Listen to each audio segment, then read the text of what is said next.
Alright, so this is Comparative Advantage by Cameron and Leska-Kent.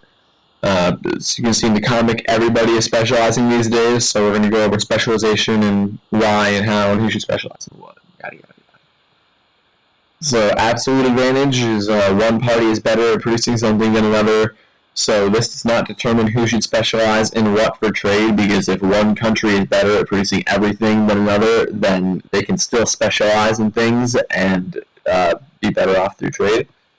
And an example of absolute advantage is if it takes 5 hours to produce a cell phone in America, but only 2 hours to produce one in China, then China has the absolute advantage in producing cell phones.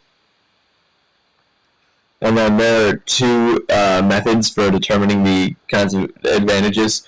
There's input method, where you measure it using like the input, so in this case time, and then the output method, where you do it using what you produce per unit of input. So an input method example is it takes India 2 hours to make a laptop, and it takes Australia 4 hours to make a laptop, so that's using time, what you put in to make something, and how much you have to put in to make it. And then the output method example is America produces 100 ears of corn for every mile of cultivated land, and England produces 60 ears of corn per mile of land.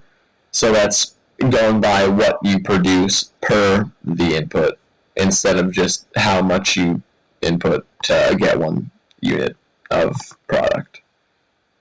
And then opportunity cost is what we use to find comparative advantage. And so it's just what you're giving up to produce something, like what you could have produced with the resources you used to produce something. And the production possibilities curve is the graphical representation of opportunity cost. So you have one good on one axis, one good on the other, and then just the more you produce of one thing, the less you can produce of the other.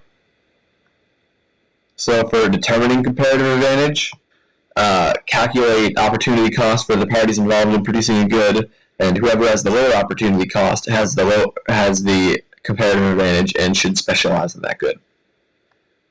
And specialization in trade. Trade enables nations to specialize. It can make everybody better off.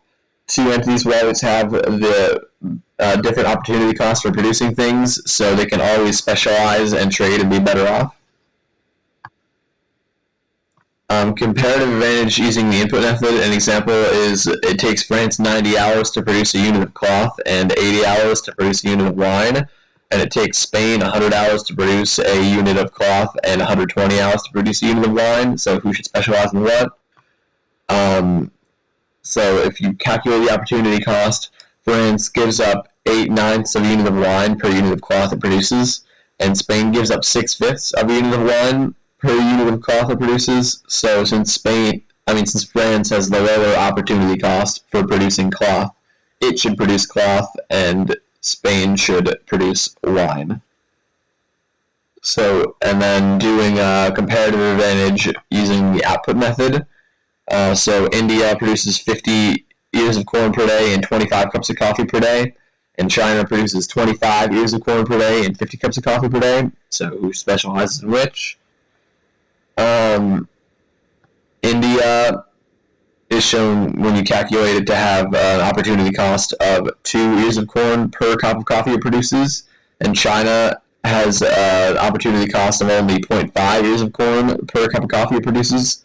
So since China has a lower opportunity cost for producing coffee, it should produce coffee, and India should specialize in corn. And then why do nations specialize in trade? Well, if you look at it before specialization, India could make 50 ears of corn per day and 25 cups of coffee per day.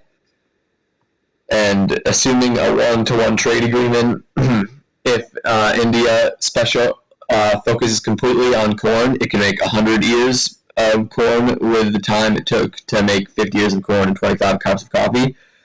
And then, so if it can get back the cups of coffee it would normally have by trading 25 of its 100 ears of corn. So then it has the 25 cups of coffee that it used to produce, and then it still has 75 ears of corn, which is 25 more than it used to. So that shows the benefits of trade and specialization. And then my sources, just various definitions, clarification. Created using Powtoon.